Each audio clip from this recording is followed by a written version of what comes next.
बहनों और भाइयों, 2022 में भी मैं यहीं पे आया था और तब मैंने कहा था ना आपको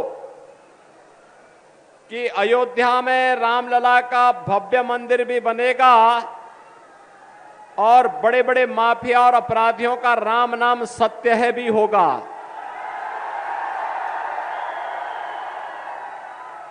और राम नाम सत्य है कि गूंज की आवाज इतनी तीव्र है कि अब अच्छे अच्छे लोगों को भी, जिन लोगों को जब अवसर मिला था तो गरीबों के हकों पर तो डकैती डाली ही, दिव्यांग जनों को भी उन्होंने नहीं छोड़ा और उनको अब जिहाद की बात आने लग गई है। बहनों और भाइयों, भारत की धरती राम और कृष्ण की धरती है। भारत की धरती जिहाद की धरती नहीं है। नमस्कार, मैं अंजलि मिश्रा, स्वागत है आप सभी का द न्यूज में। आपको बता दें कि उत्तर प्रदेश के मुख्यमंत्री योगी आदित्यनाथ ने बड़ा बयान दे दिया है। योगी आदित्यनाथ जो है लगातार अब इस वक्त चुनावी रैलियों को संबोधित करते हुए नजर आ रही है। 2 चरणों का मतदान समाप्त हो चुका है और आने वाले समय में और चरणों का मतदान होने वाला है। तीसरा और चौथा चरण अभी बाकी है और इसी बीच इसे लेकर तैयारियों और बयानबाजियों का दौर बराबर देखने के लिए मिल रहा है। इसी बीच अब आपको बता दें कि उत्तर प्रदेश के मुख्यमंत्री योगी आदित्यनाथ ने काफी कुछ कहा है। योगी आदित्यनाथ ने जो है उन्होंने ये कांग्रेस पर निशाना साधा है। साथ ही साथ समाजवादी पार्टी के एक नेता का वोट जिहाद वाला बयान जो कि काफी ज्यादा वायरल हुआ था, उस पर भी उन्होंने जमकर जो है निशाना साधा और कहा है कि जिहाद करना कितना पसंद है, वोट जिहाद अगर इतना पसंद है तो पाकिस्तान जाइए और वहां जाकर ये सारी चीजें जो है करिए। यही नहीं, गौ माता की रक्षा को लेकर भी उन्होंने बात कही है। इंडी गठबंधन पर भी निशाना साधा है तो राम भक्तों पर गोलियां चलाई गई, इस बात का भी उन्होंने जिक्र किया है। क्या कुछ कहा है उत्तर प्रदेश के मुख्यमंत्री योगी आदित्यनाथ ने, आइए विस्तार से जान लेते हैं। तो उत्तर प्रदेश के मुख्यमंत्री योगी आदित्यनाथ चुनाव प्रचार करने कन्नौज जिला पहुंचे, जहां उन्होंने जनसभा को संबोधित किया और जनसभा को संबोधित करते हुए कहा कि पीएम मोदी के नेतृत्व में देश जो है वो विकास कर रहा है। आज दुनिया में भारत का सम्मान बढ़ा है। उन्होंने कहा रामनवमी पर भगवान राम का दिव्य सूर्य तिलक जो है हुआ।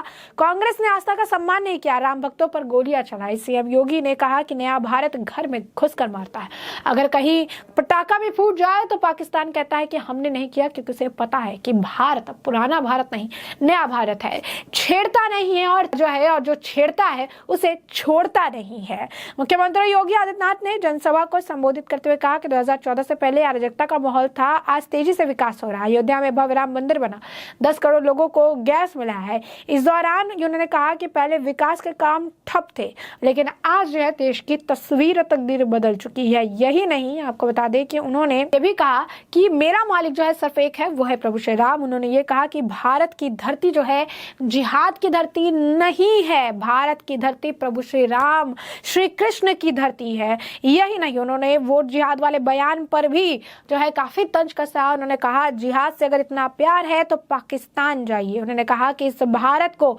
ये भारत का जो है इस्लामीकरण करने की साजिश है और इसके तहत ये लोग यहाँ पर वोट जिहाद की बात जो है ये करते हैं, वोट जिहाद की चीजें जो है कहते हैं।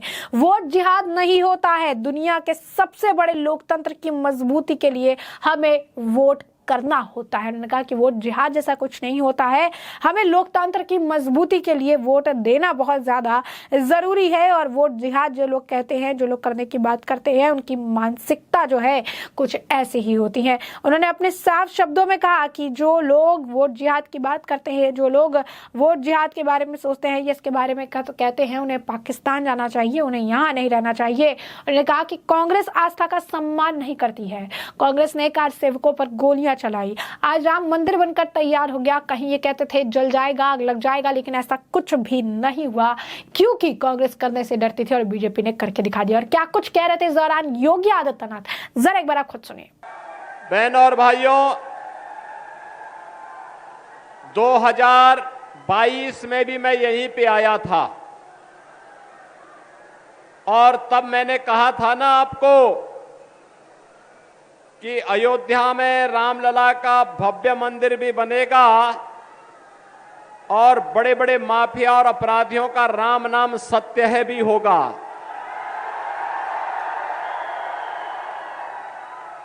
और राम नाम सत्य है कि गूंज की आवाज इतनी तीव्र है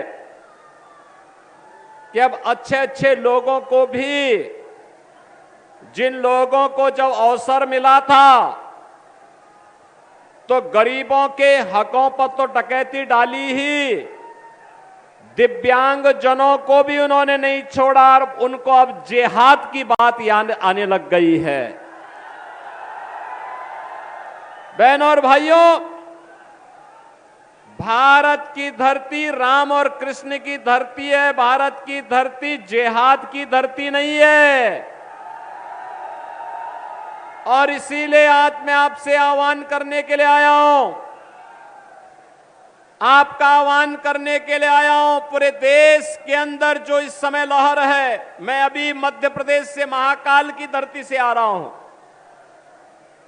पूरे देश के अंदर 9 राज्यों में प्रचार के लिए भी तक गया और पूरे देश के अंदर आज जो लहर है, जो स्वर है, वह 2 ही प्रकार की गूंज रही है। एक पूरे देश के अंदर हर जवान पर है कि फिर एक बार मोदी सरकार, फिर एक बार मोदी सरकार। और दूसरा है जो राम को लाए हैं हम उनको लाएंगे। बहनों और भाइयों, आपने बदलते हुए भारत को देखा है।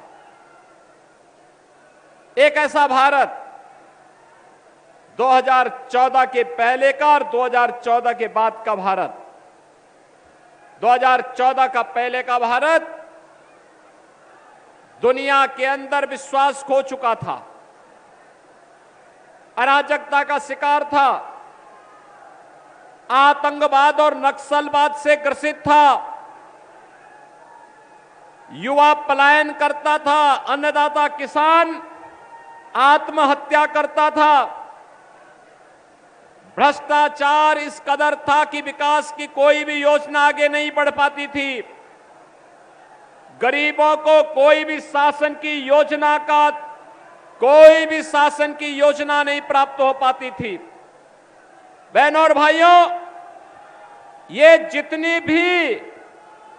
जितनी भी प्रकार की अराजकता थी, ये वे लोग करते थे जिन लोगों को भारत के लोकतंत्र पर विश्वास नहीं था, जिन लोगों को देश के लोकतंत्र पर विश्वास था, वे मजबूती के साथ एक भारत श्रेष्ठ भारत के इस कार्यक्रम के साथ जुड़ करके भारत को मजबूत बनाने के लिए आगे बढ़ते थे।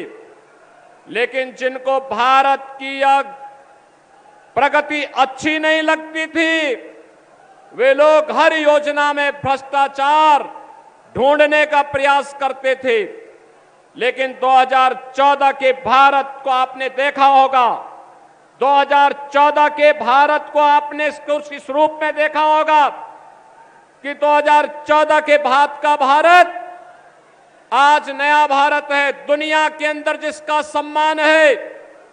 2014 के इस भारत में आप देख रहे होंगे कि किस तरीके से नए भारत में हमें एक नए रूप में हम भारत को देख रहे हैं। ये नया रूप हमारे सामने है, जिस नए भारत में आप देख सकते हैं दुनिया के अंदर सम्मान बढ़ा है, देश की सीमाएं सुरक्षित हुई हैं। तो जैसा कि आपने सुना कि किस तरीके से जो है योगी आदित्यनाथ बरसते गरजते नजर आए। यही नहीं, आपको बता दें कि फर्रुखाबाद में भी सीएम योगी आदित्यनाथ ने कहा कि जिहाद की बात करने वालों को शर्म आनी चाहिए।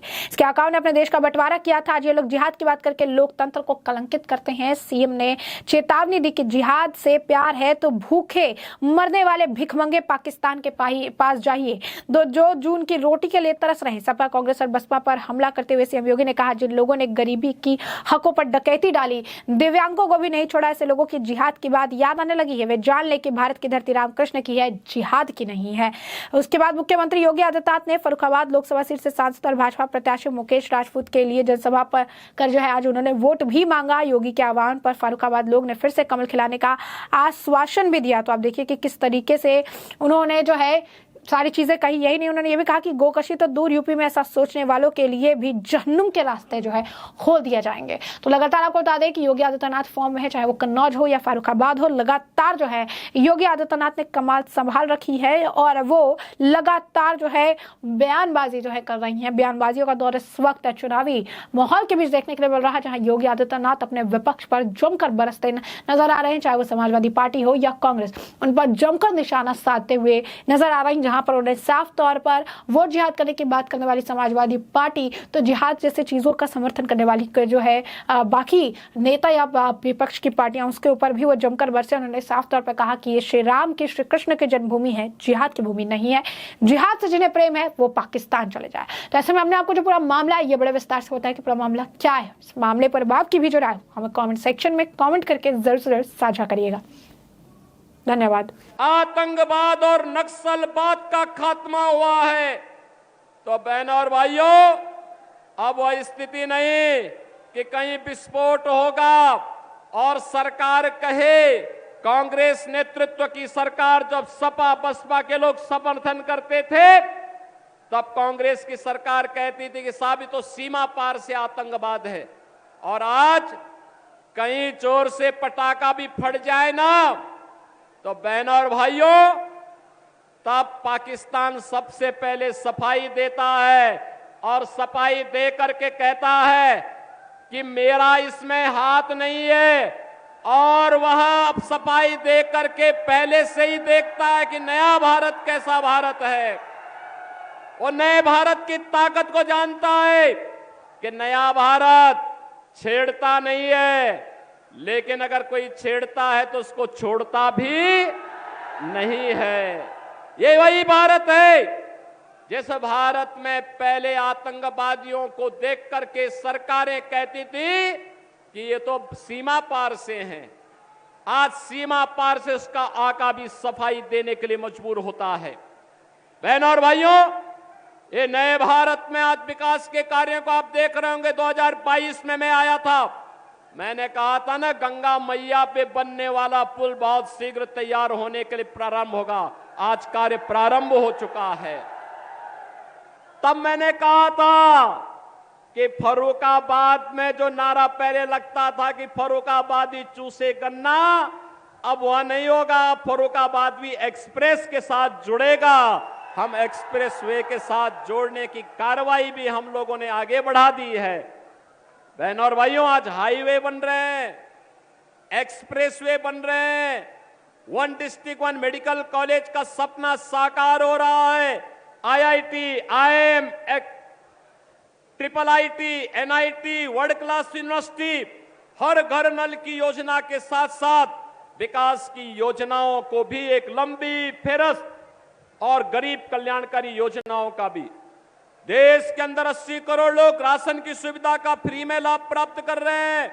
याद करिए, 80 करोड़ लोग भारत में राशन प्राप्त कर रहे हैं और पाकिस्तान में 23 से 24 करोड़ लोग भूखों मर रहे हैं। आप अनुमान करिए, जो लोग जिहाद की बात कर रहे हैं, इनको शर्म आनी चाहिए कि इनके आकाओं ने पहले देश का बंटवारा किया था और आज जिहाद की बात करके देश के लोकतंत्र को ये लोग कलंकित करना चाहते हैं। इनको बताया जाना चाहिए कि जिहाद में अगर इतना ही प्यार है तो भूखों मरने के लिए भिखमंगे पाकिस्तान के पास जाइए, जो आज 2 जून रोटी के लिए तड़प रहा है। बहनों और भाइयों, देश के अंदर 60 करोड़ लोगों को 5 लाख रुपए की स्वास्थ्य बीमा का कवर मिल रहा है। और अगर कोई गरीब बीमार होता, हमारा विधायक, सांसद, कोई पदाधिकारी, पूर्व विधायक या कोई कार्यकर्ता या पीड़ित स्वयं भी मुझे पत्र लिखता है कि हम बीमार हैं, पैसा नहीं खर्च कर पा रहे हैं, पैसा नहीं है, आयुष्मान कार्ड भी नहीं बन पाया है, तो बहनों और भाइयों, उस व्यक्ति के लिए हम वहीं से जनधन अकाउंट में, जो मोदी जी ने जनधन अकाउंट खोला है, उसी में लखनऊ से सीधा पैसा भेजते हैं। कहते हैं अपना उपचार कराइए, आराम से उपचार कराइए, जितना पैसा लगेगा सरकार देगी। बहनों और भाइयों, प्रधानमंत्री मोदी जी ने 50 करोड़ लोगों के जनधन अकाउंट खोल दिए। देश के अंदर 12 करोड़ अन्नदाता किसानों को किसान सम्मान निधि का लाभ प्राप्त हो रहा है। 12 करोड़ गरीब घरों में शौचालय बन गए हैं। 10 करोड़ माताओं को उज्ज्वला योजना का कनेक्शन मिल गया है। और बहनों और भाइयों, यही नहीं, 4 करोड़ लोगों को मकान, और मोदी जी ने कहा है बाकी जो लोग बचेंगे उनको भी हम आवास की सुविधा का लाभ अगले 5 वर्ष में दे देंगे। ये विकास की जो योजनाएं चल रही है, गरीब कल्याणकारी योजनाएं चल रही हैं, सुरक्षा और सम्मान का जो बेहतर माहौल बना है, बहनों और भाइयों, इन सब को जोड़ते हुए एक तरफ मोदी जी के नेतृत्व की भारतीय जनता पार्टी का गठबंधन है, और दूसरी तरफ एससी, एसटी और ओबीसी के आरक्षण पर सेध लगाने वाली कांग्रेस, समाजवादी पार्टी और बहुजन समाजवादी पार्टियां हैं। बहनों और भाइयों, मैं आपसे पूछना चाहता हूं, क्या अयोध्या में राम मंदिर का निर्माण एक कांग्रेस, सपा, बसपा के लोग करा पाते क्या? राम मंदिर का निर्माण होने पे आप खुश हैं क्या? कितने लोग अयोध्या गए हैं? अरे ये तो पूरा ही कायमगंज गया है। बाकी जो लोग बच जाएंगे, मैं यहां के विधायकों से और मुकेश राजपूत से भी कहूंगा कि लोकसभा चुनाव के बाद बाकी लोगों को अयोध्या का दर्शन करा के लेके आ जाएं। आज आपको अयोध्या नई अयोध्या दिखती होगी। त्रेता युग फिर से स्मरण हो आता है। बहनों और भाइयों, ये मोदी जी के मार्गदर्शन और नेतृत्व में हुआ। ये कांग्रेस और सपा के लोग तो कहते थे, क्या कहते थे? कहते थे कि राम तो है ही नहीं, परिंदा भी पर नहीं मार सकता। और आज लाखों लोग अयोध्या में दर्शन कर रहे हैं। देखा ना आपने? कर रहे हैं ना? ये है नया भारत। बहनों और भाइयों, आपकी आस्था का भी सम्मान है। कर्फ्यू मुक्त और दंगा मुक्त वातावरण है। बेटी और व्यापारी को भी सुरक्षा है। और इस नए भारत में एक तरफ गांव, गरीब, किसान, नौजवान, महिलाएं, सबके सम्मान और उनके संरक्षण के लिए मोदी जी के नेतृत्व में कार्य हो रहा है, और दूसरी तरफ कांग्रेस और समाजवादी पार्टी का इंडी गठबंधन है, जो आपके हकों पर डकैती डालने की योजना बना रहा है। बहनों और भाइयों, जब सपा और कांग्रेस के नेतृत्व की यूपीए सरकार थी, तब इन लोगों ने इस प्रकार की साजिश रची थी। तब इन लोगों ने प्रयास किया था। जस्टिस रंगनाथ मिश्रा कमेटी की रिपोर्ट लेकर के लोग आए थे। रिपोर्ट के अनुसार पिछड़ी जाति के लोगों को मिलने वाले आरक्षण में से 6% काटने की साजिश हो रही थी। सच्चर कमेटी की रिपोर्ट ला करके अनुसूचित जाति को मिलने वाले आरक्षण पर इन लोगों ने सेंध लगाने का प्रयास किया था। बाबा साहब भीमराव अंबेडकर ने कहा था, देश के अंदर धर्म के आधार पर आरक्षण नहीं होना चाहिए।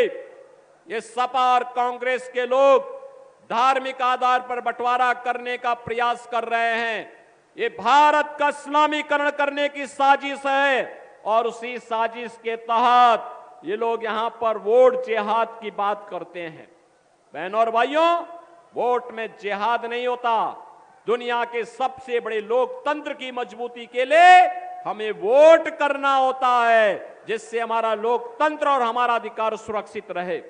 और हम उसी अधिकार के लिए आपके पास आए हैं, आपसे कहने के लिए, यह अधिकार आपका है, और आपको अपने अधिकार का सदुपयोग करके विकास के लिए, सुरक्षा के लिए, सम्मान के लिए और लोक आस्था को आगे बढ़ाने के लिए एक ऐसी सरकार चुननी चाहिए, जो सरकार न केवल आपकी, आने वाली पीढ़ी के